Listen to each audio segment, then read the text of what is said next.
a lot of foreign policy is talking to people you don't like.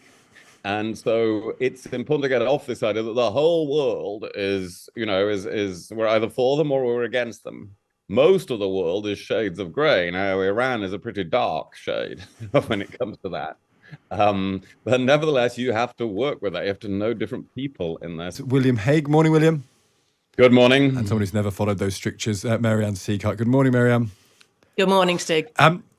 William, with your Foreign Secretary hat on, can you explain to us the value of diplomatic relations with Iran that would be compromised by prescribing the IRGC? America prescribes it. We had Omar Jalili on, the Iranian campaigner and comedian, saying it would make a huge difference to the people of Iran. It's what the people of Iran want. It would be a step on the road to delegitimizing the regime and thus bringing about change in an area of the world that desperately needs it. What possible good could there be in not prescribing the IRGC?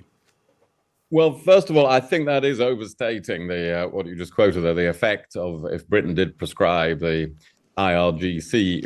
In the whole scheme of things in the Middle East and the very serious situation that we now have there, this is quite a small consideration, really, honestly. But then on the balance of judgment, what is the best thing to do about it? Well, you're asking me about diplomatic relations with Iran. There is benefit for the UK to be able to talk to the Iranians, to a variety of Iranians. And we've agonized about this over the years. I actually closed the Iranian embassy in London in 2011 and kicked them all out because they had allowed our embassy in Tehran to be overrun by a mob. So we had a couple of years with no embassy. Then we decided we'd be able to reopen that. About Philip Hammond, as Foreign Secretary, went and had a ceremony there and reopened it. And the benefits of that are you do need some of the Western powers to be in direct communication with the Iranians. And what sort of direct communication have you had, William? But I suppose what would there have been over the weekend? Would there have been? Because how symbolic was their attack on Israel anyway? They told everyone about it in advance, didn't they?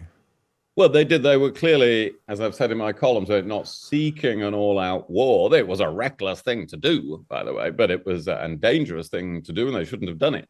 But they were not seeking an all-out war. There is communication. You'll have seen reports that David Cameron has, in recent days, had more than one conversation with his Iranian counterpart. But there will be more than that, of course. There will be other diplomatic contacts around the world between the UK and Iran. And since many countries, like the United States, don't have an embassy there, there is value in having that contact. Although the Americans often have a back channel. But what does it mean, William? Because I think for all of us who have no diplomatic experience, and we always hear the phrase diplomatic contact and channels and back channels and what sorts of conversation do you have with Iran? Like, please don't do it, or you have done it, or that's why I can't quite work out what the content of that conversation is. Well, some diplomatic conversations are you might not think them very diplomatic if you heard them, because it is saying, don't do that. And if you do that, we will do this. And sometimes it's long conversations trying to influence one way or another the policy of another country. A lot of foreign policy is talking to people you don't like. And so it's important to get off this idea that the whole world is we're either for them or we're against them.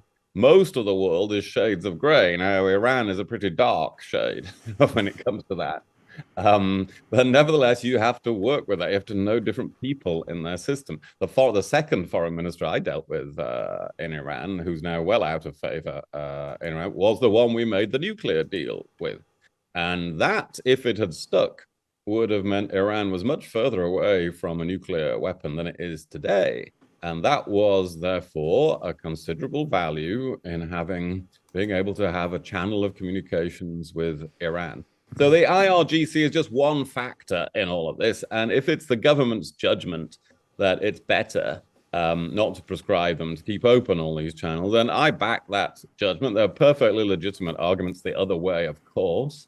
But it's a difficult judgment, and it's quite a small consideration in the whole picture of the Middle East.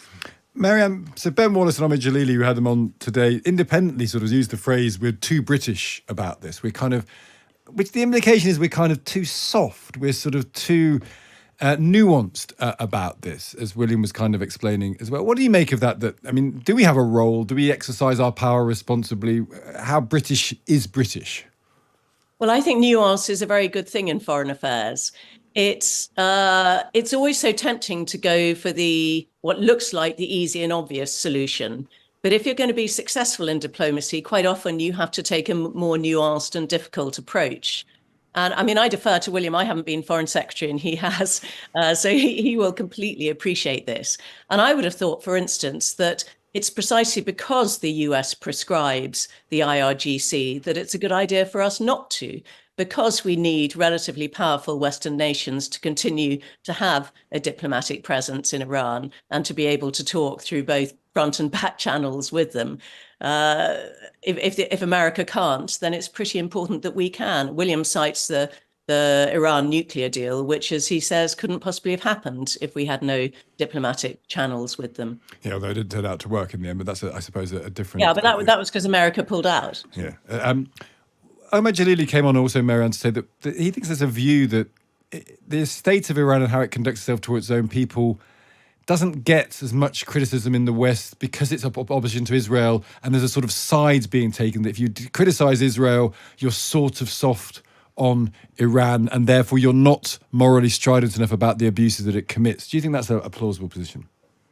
Well, I mean, I would like us to be a lot tougher in our criticism of Iran, particularly the way that it treats women, which is just unconscionable. And you can see that the women of Iran and quite a lot of the men of Iran think that this is a terrible thing too. And, you know, they demonstrated very, very bravely not so long ago against this. And I wish that our government supported them a lot more.